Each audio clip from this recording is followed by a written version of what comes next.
तस्मै श्री गुरवे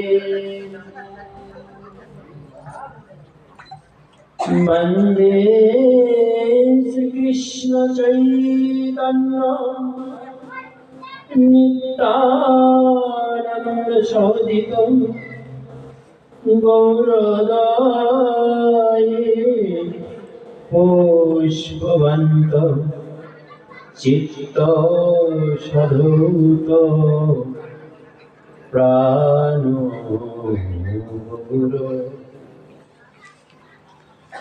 वञ्चाकल्पतरुभ्यश्च कृपासिन्धुभ्येव च पतितानां पावनेभ्यो वैष्णवेभ्यो नमो नमः। हे कृष्ण करुणा सिन्धु दीनबन्धु जगत्पते गोपेश गोपिकान्त राधाकान्त नमोस्तुते। मुखं करोति वाचालं पङ्गुं लङ्घयति गिरिं यत्कृपातमहं वन्दे परमानन्दमाधवं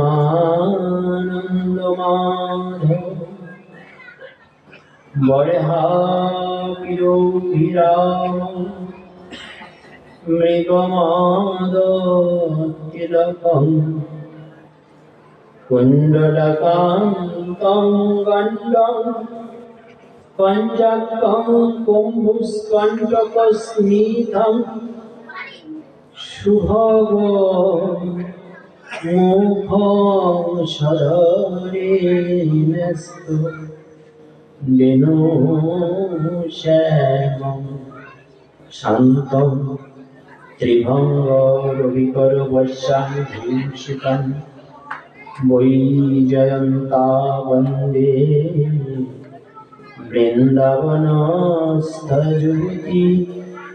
शतभृतां ब्रह्मगोपालवेशनम्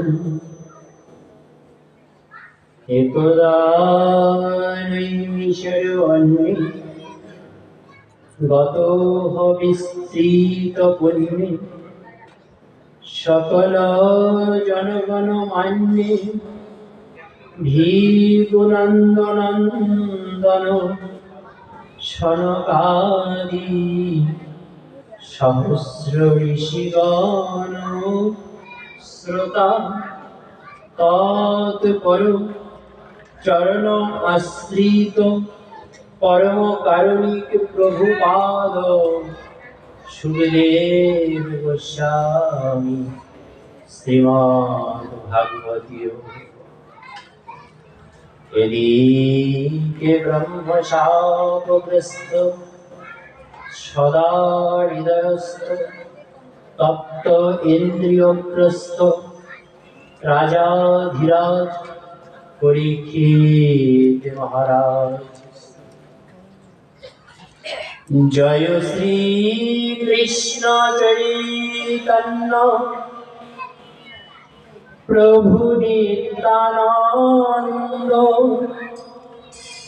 जय अद्वैत चंद्र जय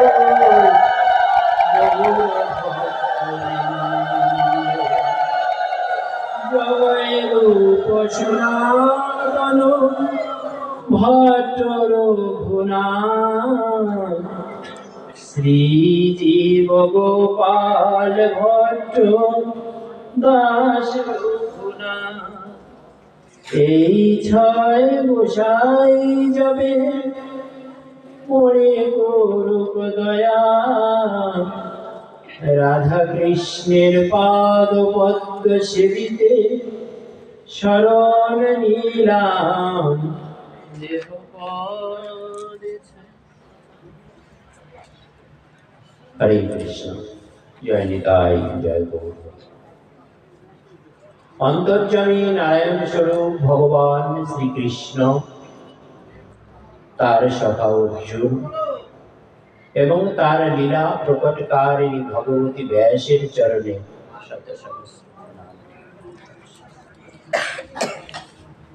তৎপরে শ্রীধাম নব নব নব বৃন্দাবনে আগত আমার সাধু গুরু বৈষ্ণব এবং বৈষ্ণবী মায়েদের চরণে পরীক্ষিত মহারাজ যখন কলি সমাগত, পরীক্ষিত মহারাজ একনিষ্ঠ সম্রাট, পরীক্ষিত মহারাজের চরণে কলি প্রার্থনা করলেন। কি প্রার্থনা করলেন? যে মহারাজ,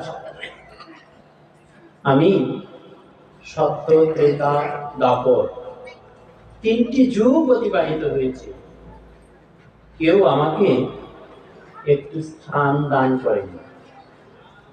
আমি শুধু শূন্যে ভেসেই বেড়াচ্ছি। আপনি তো পরম কৃপালু, পরম বৈষ্ণব। আমি অধম, দীনহীন, কাঙাল বলি কি সাধুগুরু বৈষ্ণবের মাঝে আমার স্থান হবে না? আমি অধম, আমি হীন, এইগুলি কি আমার স্থান হবে না প্রভু আপনার রাজ্যে? কলি যখন কাতর কণ্ঠে প্রার্থনা করলেন পরীক্ষিত মহারাজের চরণে, পরীক্ষিত মহারাজ বললেন, যাও, তোমাকে একটু শুধরানোর জন্য সময় দেই। যদি সাধুগুরু বৈষ্ণবের কৃপা পরশে, যদি সাধুগুরু বৈষ্ণবের চরণের ধূলির গুণে যদি তোমার পরিবর্তন হয়, তবে তুমি থাকো। কলি ধন্য ধন্য করতে লাগলেন পরীক্ষিত মহারাজকে। সত্যি মহারাজ আপনি ধন্য, কারণ সত্যযুগ পার হয়ে গেছে, ত্রেতা দাপর চলে গেছে, কেউ আমাকে একটু বসার মতন স্থান করে দেয়নি, তবুও আপনি কৃপা করেছেন। তো বললেন পরীক্ষিত মহারাজ, শোনো কলি, তুমি তো সব জায়গাতে থাকতে পারবে না, যেতে পারবে না। তুমি ইচ্ছে করলেই সাধুগুরু বৈষ্ণবের মাঝে যেতে পারবে না। বাবা, আমরা বলে থাকি যে পূর্ব জন্মের যদি স্বীকৃতি থাকে, যদি পিতা মাতার কৃপা থাকে, তবেই সাধুগুরু বৈষ্ণবের দর্শন হয়, দর্শন লাভ হয় এই যুগে, নচেত সম্ভব নয় বলা। কলি স্থান নির্ধারণ করে দিলেন বাবা। তুমি পরীক্ষিত মহারাজ নির্ধারণ করে দিলেন তুমি কোথায় কোথায় থাকতে পারো। কারণ পরীক্ষিত মহারাজ তো জানতেন শ্রীধাম নব বৃন্দাবনে কৃষ্ণ ভক্ত বিনে সেখানে আর তো কোনো কিছু নেই, 100% সত্য। সেখানে কলি 0% সত্য নিয়ে কিভাবে থাকবে? তাই তিনি স্থান নির্ধারণ করে দিলেন, কোথায় তুমি যাও, যেখানে অন্যায় আছে সেখানে তুমি থাকো, যেখানে অহংকার আছে, মান আছে, সেখানে তুমি থাকো, যেখানে অনর্থ রয়েছে সেখানে তুমি থাকো।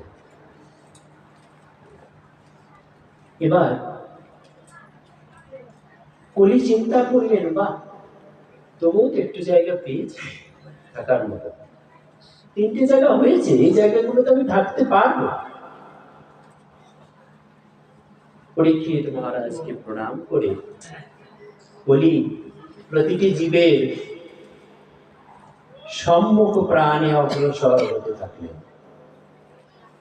পরীক্ষিত মহারাজ চিন্তা করলেন, আমি যদি আমার বৃন্দাবনবাসীকে জানিয়ে না দেই, তাহলে হয়তো কেউ কলির ফাঁদে পা দিতে পারে। তিনি ডঙ্কা পিটিয়ে সবাইকে জানিয়ে দিলেন শ্রীধাম নব বৃন্দাবন, যে কলি সমাগত, সবার সম্মুখে আগত, যে কোনো সময় বিপদে পড়তে পারো, সাবধান হয়ে যাও। সবাই সতর্ক, কলির থেকে দূরে থাকতে হবে। বাবা, জাগতিক জগতেও তো তাই। যেখানে অন্যায়, যেখানে হিংসা, যেখানে বিদ্বেষ, সেখানে তো কৃষ্ণ ভক্তরা নেই। আছে কি তাদের স্থান? নেই সেখানে। এবার পরীক্ষিত মহারাজ চিন্তা করলেন, বহুদিন তো রাজকার্য পরিচালনা করলাম, বাবা সংসারে আমরা যখন এসেছি, সংসার কর্ম করতে করতে আমাদের কিন্তু একটি সময় মনে হয়েছে, কি মনে হয়েছে? এই কাজটার পরে ওই কাজটা করব, তাই না? এখনই শৈশবে আছি, মায়ের কোলে আছি, কৈশোর পার হয়ে লেখাপড়া শেষ করে চাকরি করব, অর্থ উপার্জন করব, তখন নিজের মতন করে কিছু করব, তাই না বাবা? কেউ কেউ ভেবেছি এখনই হয়তো সাধুগুরু বৈষ্ণবের কৃপা নেবার সময় হয়নি, একটু বয়সটা হোক, একটু বড় হই, তারপরে না হয় নেব। সত্যি তো, এরকম করে করে সময় তো চলে যাচ্ছে বাবা।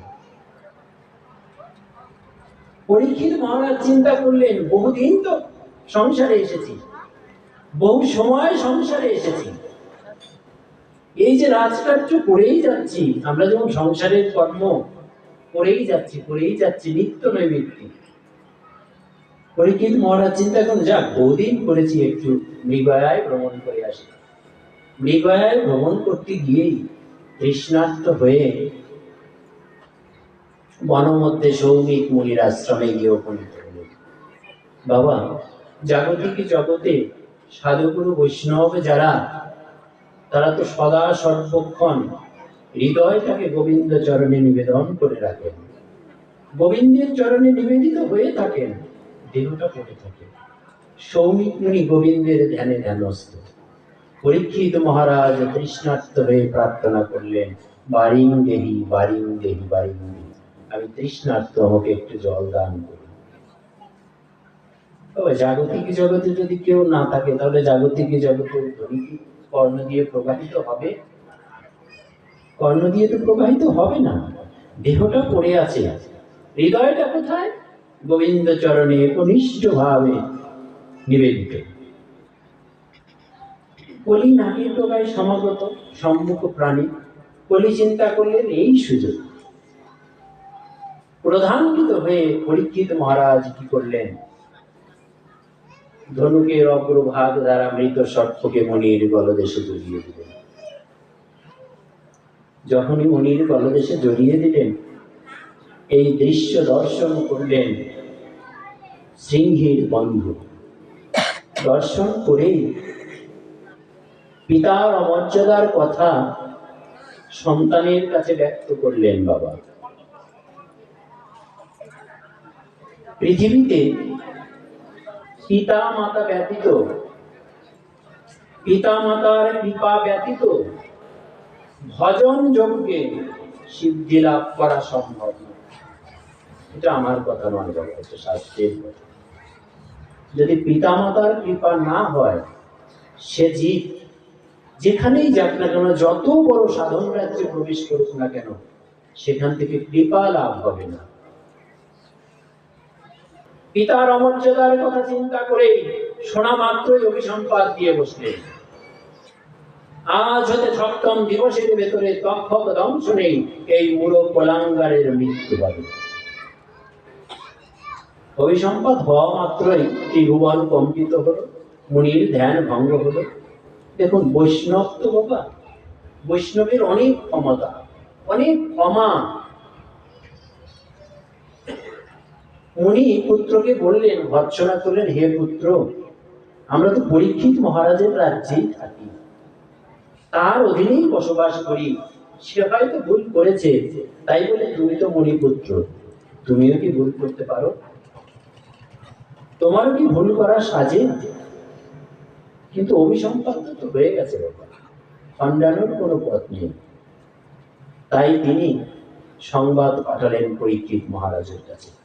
পরীক্ষিত মহারাজ জানতে পেরে যেন বিস্ফোটকে অস্ত্র পাচার করা হলো।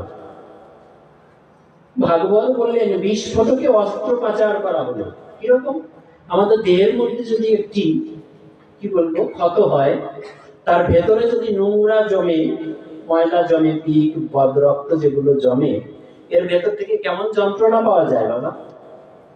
তার চাইতে অধিক অধিক যন্ত্রণা হৃদয় জগতে হতে থাকে যদি কোনো ভুল হয়ে থাকে। সেটা যখন অস্ত্রোপচার করে কেটে ওই নোংরাটা বের করে ফেলা হয় বাবা, তখন সেই জায়গাতে আর যন্ত্রণা থাকে না। তো পরীক্ষিত মহারাজ এই যে ভুলটি করেছেন, এই ভুলটি হওয়া মাত্রই তিনি জ্বলতেছেন, তার হৃদয় জ্বলতেছে। আমি তো সবাইকে সচেতন করে দিলাম, আমি কি করে ভুল করলাম, ভুলটা আমি কি করে করলাম। পরীক্ষিত মহারাজ জানতে পারলেন সপ্তম দিবস মাত্র আয়ু আছে।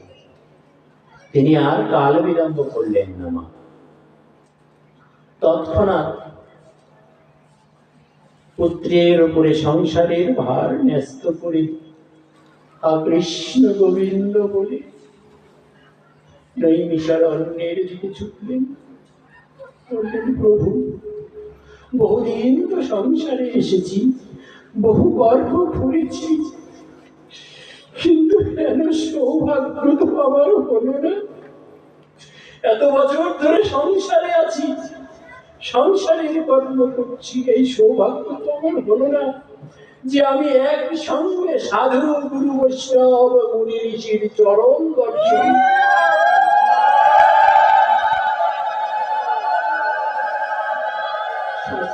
শুনেছি বাবা, যে মনি বাক্য গুরু বাক্য কখনো মিথ্যা হয় না। সেটা যদি জাগতিক জগতেও শুনতে বিপদগামী হয়, সেটা থেকে সুফল বয়ে আনে। তাই তো মুনির অভিসম্পাদ, এটি অভিসম্পাদ নয়। পরীক্ষিত মহারাজ ভাবছেন আজ আমার কৃপা সম্পাদ হয়েছে, আমি তো রাজা, কেউ আমার কাছে আসতে সাহস পায় না, কেউ আসে না, কিন্তু আমি আজ আমাকে অভিসম্পাদ কাঙাল করে দিয়েছে। আমি কাঙালের বেশে ছুটে যাব কোথায়? সাধুগুরু বৈষ্ণবের বাজারে। সকল সাধুগুরু বৈষ্ণব এসে নৈমিষারণ্যে এসে একত্রিত হলেন। কেন? সবাই জানতে পারলেন পরীক্ষিত মহারাজ সপ্তম দিবস থাকবেন।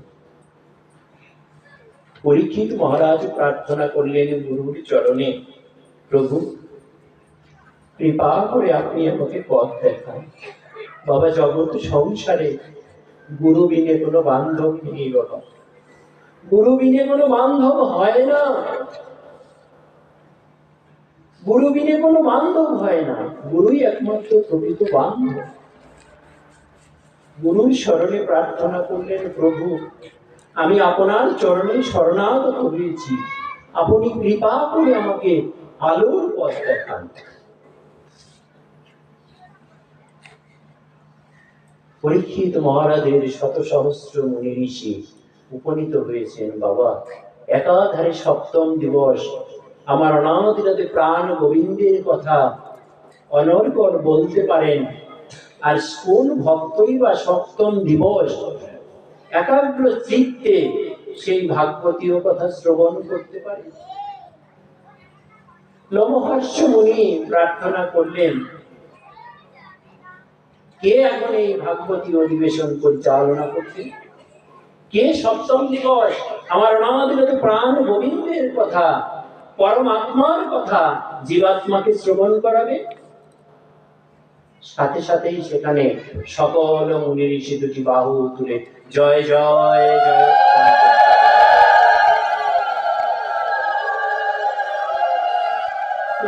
ভাগবত প্রথম অধ্যায় 19 খণ্ডের 25 থেকে 29 নং শ্লোক। ষোড়শী বর্ষী তরুণের প্রভা, সুকুমার দেহ উন্নত মুখ, চারু করতল কমল কমল সুন্দর ভ্রজুগল শোভিত মুখ, নাহি কোন দুঃখ হাস্য উজ্জ্বল মুখ, গম্ভীর নাভিললিত কর্ণ, ভস্মে আচ্ছাদিত পাবকের মতো অবধূত বেশ আনন্দে পূর্ণ, দিগম্বর গাত্র কর্ণস্পর্শী নেত্র, শ্রীকৃষ্ণের মতন শ্যাম বর্ণ। সবাই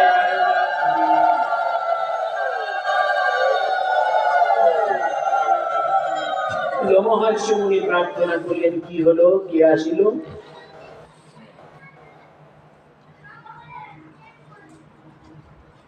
লোমহর্ষ মুনি প্রার্থনা করলেন, কে আসিল এই নৈমিষার অরণ্যে? মুনি শ্রেষ্ঠ উত্তর করলেন, ব্যাস নন্দন সুখদেব গোস্বামী উপনীত হয়েছে। পরীক্ষিত মহারাজ আমার আর কাল বিলম্ব করলেন না। তিনি ভাবলেন, সত্যি আমি ভাগ্যবান। আমি যদি ভাগ্যবান না হব তাহলে একই সঙ্গে এত সাধু গুরু বৈষ্ণব, তাদের দর্শন কি করে হতে পারে? তাদের কৃপা আমি কি করে লাভ করতে পারি? সত্যি আমি ভাগ্যবান। তিনি আর কাল বিলম্ব করলেন না। তৎক্ষণাৎ গঙ্গা থেকে বাড়ি বহন করে এনে সুখদেব গোস্বামীর চরণ ধৌত করে দিয়ে তাকে পূজা করে কণ্ঠে মালা পরায় গুরু পদে বরণ করে প্রার্থনা করলেন, সচাপি অত্র পুরুষ বিশ্বস্থিত উদ্ভয় ভবাঃ মুক্ত আত্মা মায়াঙ্গমায়ী সহস্রীতি প্রজা পুরুষ।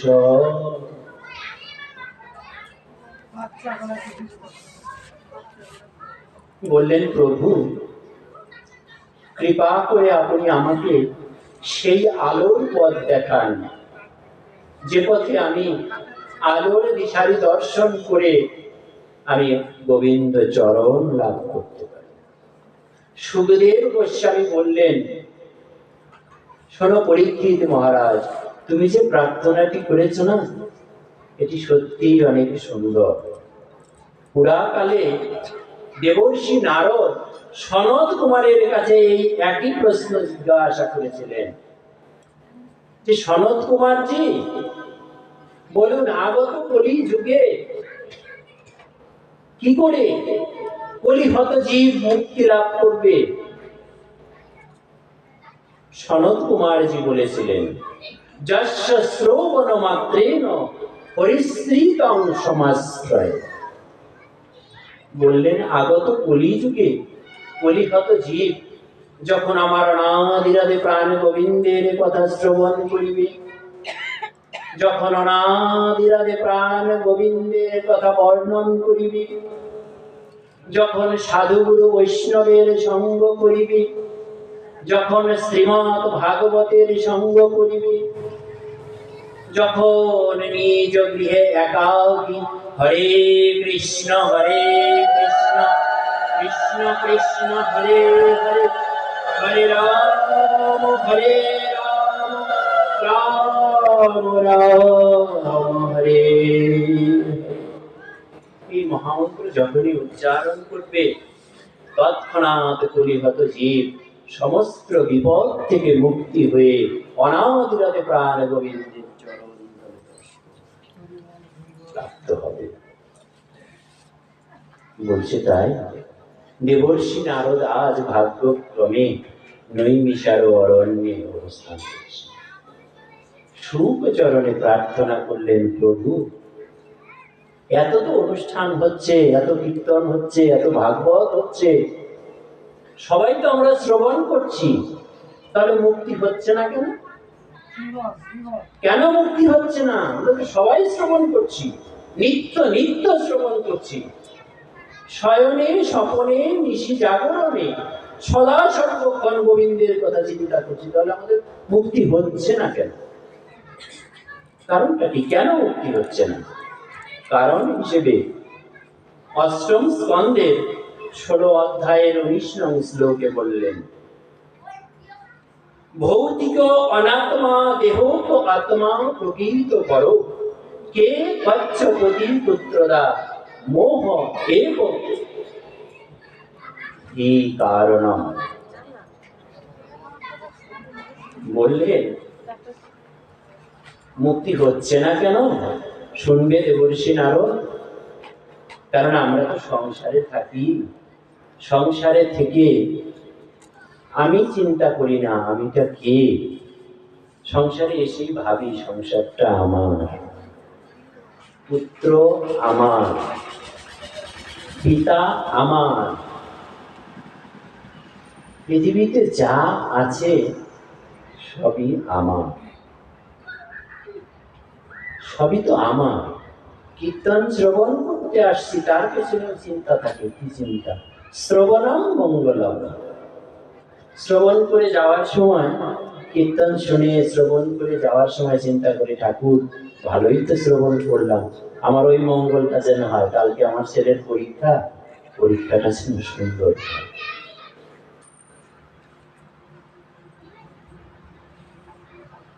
বলছে সত্যি তাই তো। দেখুন না, একটু হৃদয়ে হাত দিয়ে ভাবুন, আমরা পৃথিবীতে যা করছি সবকিছুর পেছনে দেখেন আমাদের মোহ লেগে আছে।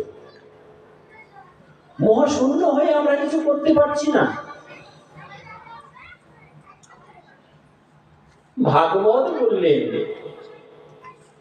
হে জীব, শুধু একটু সময়ের জন্য আমাত্মটাকে পরিত্যাগ করো, আমি কে সেটা ভাবো। আর যদি সেটা ভাবতে পারো, তাহলেই ওই বলেছেন না শাস্ত্রে, একবার যদি কৃষ্ণ কথা শ্রবণ করা যায়, শ্রবণম মঙ্গলম, শ্রবণ করলেই মঙ্গল হয়। কিন্তু সেই শ্রবণ আমাদের এই কর্ণ, ডান কর্ণ দিয়ে ঢুকে বাম কর্ণ দিয়ে বের হয়ে যায়, হৃদয় পর্যন্ত পৌঁছায় না। কারণ হৃদয়টা অন্ধকার আচ্ছন্ন হয়ে গেছে। নরোত্তম ঠাকুর তাই লিখলেন, অজ্ঞান তিমির রান্ধস্য জ্ঞানাঞ্জন শলাকয়া চক্ষুরুন্মীলিতং যেন তস্মৈ শ্রী গুরবে নমঃ। অজ্ঞানতার অন্ধকারকে দূর করার জন্য গুরুরূপী, গুরু যে তোমার কর্ণমূলে যে কৃষ্ণ বীজ ও মহামন্ত্র প্রদান করেছেন, সেটিকে তুমি যদি হৃদয়ঙ্গম করতে না পারো, সেটিকে তুমি যদি হৃদয়ে সযত্নে যত্ন করে যদি জপ করতে না পারো, তাহলে সেখান থেকে মুক্তি লাভ করা সম্ভব নয়। এই মোহ থেকে আমরা, এই কলিহত জীব, দেখুন আমরা সত্যি অনেক সুন্দর একটি সময় অতিবাহিত করেছি। সর্বযুগ সার কলিযুগ, সর্বযুগ সার কথাটার অর্থ কি? সত্যযুগ, ত্রেতা যুগ, দাপর যুগ, এদের চাইতেও অধিক ক্ষমতা সম্পূর্ণ এই কলিযুগ। সত্যযুগে যতটা সাধনা করে গোবিন্দকে লাভ করতে হয়েছে, ত্রেতায় যতটা কষ্ট করতে হয়েছে, দাপরে যতটা যজ্ঞ করতে হয়েছে গোবিন্দকে লাভ করার জন্য, আমার গোলক বিহারী হরি শ্রীধাম নবদ্বীপে এসে, হে কলিহত জীব, তোমরা তো স্বল্প আয়ু জনিগত প্রাণ, তোমাদের কিচ্ছু করতে হবে না, কিচ্ছু তোমাদের করতে হবে না। তোমরা কি করবে? তোমরা সংসারে থাকবে, পিতামাতার সেবা অর্চনা করবে, আর মুখে শুধু হা কৃষ্ণ গোবিন্দ বলে ডাকবে।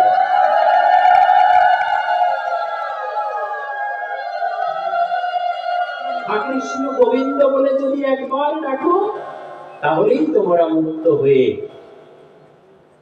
আমার চরণে পৌঁছে যাবে।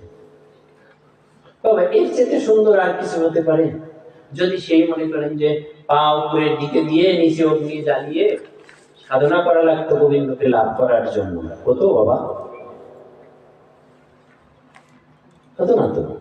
তো বললেন যে এত প্রভু বুঝতে পারলেন যে কলিহত জীব, এত কিছু হবে না, এত কিছু এদের দিয়ে, এরা সংসারেই থাকবে, যাতে সংসারে থেকেই মুক্তি লাভ করতে পারে। সংসারে থাকো, কত কিছু করার দরকার নেই। হ্যাঁ, এই তো আজকে একাদশীর দিন, তাই না? দেখুন সনাতন ধর্ম সত্যি কত মহৎ, কত মহৎ, সেটা যদি আপনি হৃদয় দিয়ে একটু ভাবেন, দেখবেন প্রতিটা ধর্মেরই কিছু বিধি নিষেধ আছে, একটা বেড়া আছে, গণ্ডি আছে, এর বাইরে যাওয়া যাবে না। কিন্তু সনাতন ধর্ম বলে দিয়েছে তুমি যেথায় যেখানে যে অবস্থাতেই থাকো না কেন, শুদ্ধ আছো না অশুদ্ধ আছো, শুদ্ধ স্থানে আছো না অশুদ্ধ স্থানে আছো, এত কিছু দেখার বিষয় নেই তোমার। তুমি শুধু হৃদয়ে হরে কৃষ্ণ কৃষ্ণ কৃষ্ণ হরে হরে, হরে রাম রাম রাম হরে হরে জপ করে যাও, তাহলেই তুমি মুক্তি লাভ করবে। এই যে নবদ্বীপ লীলায় আমার বহু সুন্দর এলেন ফাল্গুনী পূর্ণিমা তিথিতে, যেটাকে আমরা দোল পূর্ণিমা বলে জেনে থাকি, কিন্তু অ্যাকচুয়ালি এটি গৌর পূর্ণিমা, গৌরের আবির্ভাব তিথি, এটি গৌর পূর্ণিমা। এটা হচ্ছে ভজনের বস্তু, জীবাত্মার সাথে পরমাত্মার মিলন, ভগবানের সাথে জীবের মিলন।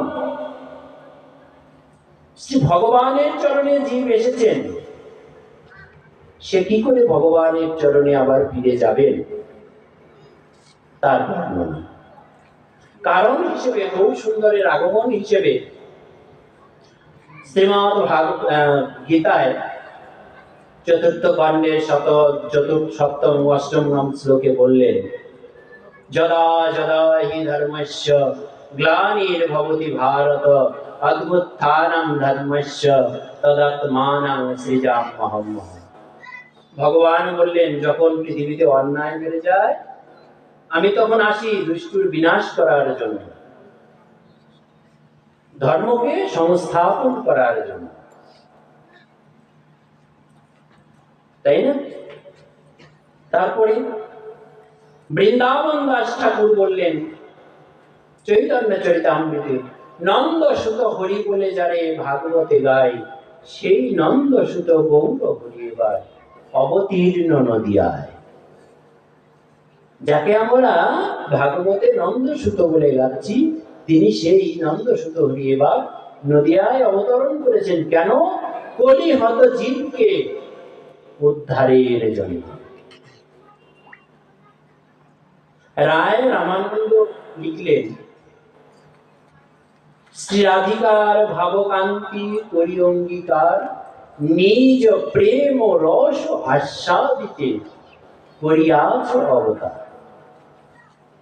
অর্থটা হলো, হে ভগবান, আমরা যাই বলি না কেন, তুমি তোমার নিজ প্রেম ও রস আস্বাদনের জন্য তুমি কলি যুগে চৈতন্য মহাপ্রভু গোরা হয়ে অবতীর্ণ হয়েছ শ্রীধাম নবদ্বীপে। তাহলে কি দাপর যুগে গোবিন্দের আশা পূরণ হয়নি?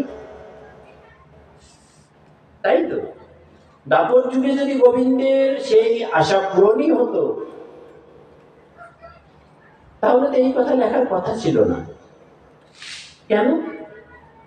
শ্রীমতী রাধা ঠাকুরানী একদিন ছুটে দ্রুত স্বরে গোবিন্দের কাছে পৌঁছেছেন। গোবিন্দ নিশি জাগরণ করে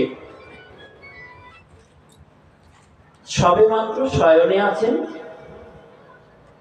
রাধারানীও গোবিন্দের সাথে নিত্য রস আস্বাদন করে বিশ্রামে গিয়েছেন। বিশ্রামে গিয়ে রাধারানী আর ভালো লাগছে না। কেন ভালো লাগছে না? মনটা ছটফট ছটফট করছে, কষ্ট অনুভব করছে। না, সময়টা জানি অনেক অল্প হয়ে গেল। গোবিন্দের সাথে আমার যে সঙ্গ, যে সময়টা পার করলাম, সময়টা খুব অল্প হয়ে গেছে। যাই, গোবিন্দের কাছে আবার ছুটে যাই। গোবিন্দ আমার প্রাণবল্লভ, গোবিন্দ আমার চিন্তা করছে, সত্যিই তো আজ অল্প সময় আমার রাধা ঠাকুরানীর সাথে আমি অতিবাহিত করলাম। দুজন ছুটে এসে মাঝামাঝি রাস্তায় দর্শন হয়েছে। যখনই দর্শন হয়েছে বাবা বলছে, প্রভু তুমি কেন ছুটে এসেছ? প্রভু তুমি কেন ছুটছো? প্রভু বলছে, রাধে তুমি কেন ছুটছো? তুমি কেন ছুটছো আর হা কৃষ্ণ হা কৃষ্ণ হা কৃষ্ণ বলে কাঁদছো? কাঁদছো কেন? বলছে, আমি তো তোমাকে পাবার জন্য কাঁদছি, তোমাকে লাভ করার জন্য কাঁদছি। তোমাকে যে হারিয়ে ফেলেছিলাম এই যে তোমাকে পেলাম না, এই পাওয়াতেই আমার হৃদয়টা শীতল হলো। বলছে তাই? তুমি প্রভু ছুটলে কেন? তুমি কেন ছুটলে? বলছে রাধে, আমার হৃদয় মন্দির না শূন্য হয়ে গিয়েছিল। আমার হৃদয় মন্দিরটায় যেন কিছু নেই, শূন্য হয়ে গিয়েছিল। তাই তো আমি তোমাকে পাবার আশায় ছুটে এলাম, তোমাকে পাবার জন্য ছুটে এলাম এখানে। তো মাঝপথে যখন দর্শন হয়েছে, রাধারানী তো হা কৃষ্ণ হা গোবিন্দ বলে কাঁদছে, কেঁদে কেঁদে নয়ন ভাসিয়ে যাচ্ছে। কেন? গোবিন্দকে পাওয়ার আনন্দে, গোবিন্দকে লাভ করার আনন্দে। গোবিন্দ আমার বলছে, গোবিন্দকে বলছে, রাধে তুমি কেন কাঁদো বলো তো? তোমার যেমন কান্না পায়, আমার তো কান্না পায় না। তুমি যে কাঁদছো, কেঁদে কি সুখ পাও? তুমি কি সুখ এর ভেতরে, এই কান্নার ভেতরে? এই যে তুমি কাঁদছো দাপর যুগে, তোমার ক্রন্দন যেন থামছে না, তুমি কেঁদেই চলেছো, কেঁদেই চলেছো, কি সুখ এতে? বলছে ভগবান, তুমি কান্নার মধ্যে যে কি সুখ আছে এটি তুমি বুঝতে পারবে না। বাবা, সাধুগুরু বৈষ্ণবের বাজারে যখন আসি না, এর মধ্যে যে সুখ আছে, এই সুখকে মাপকাঠি দিয়ে বিচার করে দেওয়া যাবে? কোন মাপকাঠি আছে এই সুখের, যে কতটুকু সুখ পেলাম? গোবিন্দ কথা শ্রবণ করে আস্বাদন করে যখন বের হয়ে যাবেন, তখন কোন বৈষ্ণব যদি জানতে চায়, হ্যাঁ শ্রীধাম বৃন্দাবনে তো গিয়েছিলে, গোবিন্দের কথা শ্রবণ করলে কতটুকু সুখ পেলে একটু বলো না, মেপে দেখানো যাবে? আছে মাপকাঠি? যে হৃদয়ঙ্গমে অনুভব করতে পেরেছে, যে গোবিন্দকে লাভ করতে পেরেছে, সেই তো বুঝতে পেরেছে, অপরকে তো বোঝানোর ক্ষমতা নেই। তো রাধারানী বলছে, গোবিন্দ তুমি বুঝতে পারবে না, কারণ তুমি তো প্রাণ বন্ধু গোবিন্দ, তুমি সবার প্রিয়। তো বলছে আমি সর্ব ঐশ্বর্যপূর্ণ ভগবান, আমার মধ্যে তো কোনো কিছুর কমতি নেই, পৃথিবীতে আমার মধ্যে কোনো কিছুর কমতি নেই, আমি ব্যতীত কোনো কিছু নেই। আচ্ছা বাবা ভাবুন তো, আমরা বলে থাকি জাগতিক জগতে গোবিন্দকে সকালে সেবা দিতে হবে, দুপুরে সেবা দিতে হবে, সন্ধ্যায় সেবা দিয়ে গোবিন্দকে শয়ন দিতে হবে। বাবা করি তো আমরা, তাই তো? এটাই তো আমরা জানি। আচ্ছা একটু হৃদয় দিয়ে ভাবেন তো, গোবিন্দর কি শয়ন আছে? গোবিন্দের কোনো বিশ্রাম আছে? গোবিন্দের বিশ্রাম বলে কিছু আছে? রবীন্দ্রনাথ ঠাকুর তার একটি কবিতার মধ্যে লিখেছিলেন, সীমার মধ্যে অসীম তুমি বাজাও আপন সুর, তোমার মধ্যে আমার প্রকাশ, তাই তো আমি আজ এত সুমধুর। বলছে ভগবান, তুমি যদি আমার মধ্যে না থাকতে, তাহলে আমি আজ কিসের রবীন্দ্রনাথ, কিসের নজরুল? তুমি আছো তাই আমি আছি। আচ্ছা ভাবুন তো, ভগবান যদি একবার ঘুমিয়ে যায়, ভগবান যদি ঘুমিয়ে যায়, তাকে জাগাবার ক্ষমতা কারো আছে পৃথিবীতে? ভগবান যদি শূন্য বাসা ছেড়ে একবার বের হয়ে যায়, তাকে আর এই বাসায় ঢোকানোর মতন ক্ষমতা আছে পৃথিবীতে কারো আছে? তাহলে ভগবানের বিশ্রাম কি? ভগবানের তো বিশ্রাম বলে কিছু নেই, সে নিত্য লীলায় অবস্থান করছেন। আজ এই মেরুতে, কাল ওই মরুতে, পরশু ওই মরুতে, কারো না কারো গৃহে সদা সর্বক্ষণ তিনি নিত্য বিরাজিত। তাই বলছে তুমি ভগবান, তুমি তো বুঝবে না। কি বলছো দাদা, আমার মধ্যে এমন কি যে আমার নেই, যার জন্য আমি তোমার ক্রন্দনের কারণ বুঝতে পারবো না? বলছে বুঝতে পারবে না তুমি, কারণ তোমার মধ্যে সব আছে, কিন্তু সামান্য একটু জিনিস নেই। সামান্য একটু জিনিস তোমার মধ্যে নেই, যে সেটি কি? সেটি হচ্ছে ভক্তি। ভগবান তোমার মধ্যে সব আছে, দাপর যুগে ভগবানকে দেখবেন সব আছে, ভগবানের মধ্যে বিনম্রতা নেই। তোমার মধ্যে ভক্তি নেই। শাস্ত্র বললেন ভক্তিহীন যে বিদ্যা সেটি হচ্ছে কুবিদ্যা, ভক্তিযুক্ত যে বিদ্যা সেটি হলো সুবিদ্যা। ভক্তিহীন বিদ্যা দিয়ে ভগবানকে লাভ করা যাবে না কোনোদিন, কেউ পারে না। তাই সার্বভৌম ভট্টাচার্য লিখলেন, কি লিখলেন? যে বৈরাগ্য বিদ্যা স্থাপন করার জন্যই গৌর সুন্দর আমার আজ দুটি মিলিত তরু একত্রিত হয়ে শ্রীধাম নবদ্বীপে গৌর রূপে আবির্ভূত হয়েছেন। কিভাবে? ভেতরে কৃষ্ণ, বাহিরে রাধা ভাবে ভাবিত হয়ে। ভগবান বললেন তাহলে কি করতে হবে? ভগবান রাধারানী বললেন যে এ যুগে তো সম্ভব হবে না, আগত কলি দাপর যুগে আমি ভক্তরা কেন কাঁদে, হা কৃষ্ণ হা গোবিন্দ বলে কেন কাঁদে, এই কাঁদার কারণ আমি নিজ গৃহ উপলব্ধি করছি। তাই চৈতন্য মহাপ্রভু বাহিরে রাধা ভাবে ভাবিত গৌর আর ভেতরে কৃষ্ণ ভাবে ভাবিত গৌর। সেই গৌর আজ কলির প্রথম সন্ধ্যায় কলির হত জীবকে মুক্তি দেবার লাগি শ্রীধাম নবদ্বীপে উপনীত হয়েছে। উপনীত হয়ে তিনি সমস্ত জীবকে বলে দিলেন, হে কলিহত জীব, তোমাদের আর কষ্টের কিছু নেই, তোমরা অনায়াসে গোবিন্দ চরণ লাভ করতে পারবে। তোমরা সংসারে থাকো, সংসারে থেকে সাধুগুরু বৈষ্ণবের কৃপা লাভ করো। আজ প্রতি বছরের ন্যায় এই শ্রীধাম নব বৃন্দাবনে গোস্বামী ভবনে সাধুগুরু বৈষ্ণবের চরণ ধুলিতে প্রতিফলিত হয়েছে, শ্রীধাম নব বৃন্দাবনে পরিণত হয়েছে এই গৃহ। এতদিন এই গৃহ শূন্য ছিল। আপনাদের মতো জ্ঞানীজন গুণীজন এই গৃহে পদার্পণ করেছেন, এই গৃহের মান বৃদ্ধি পেয়েছে। সত্যি আপনারা পরম বৈষ্ণব, পরম কৃপাশীল। আজ গৌর পূর্ণিমাতে আমরা ছোট্ট একটি লীলা আস্বাদন করব।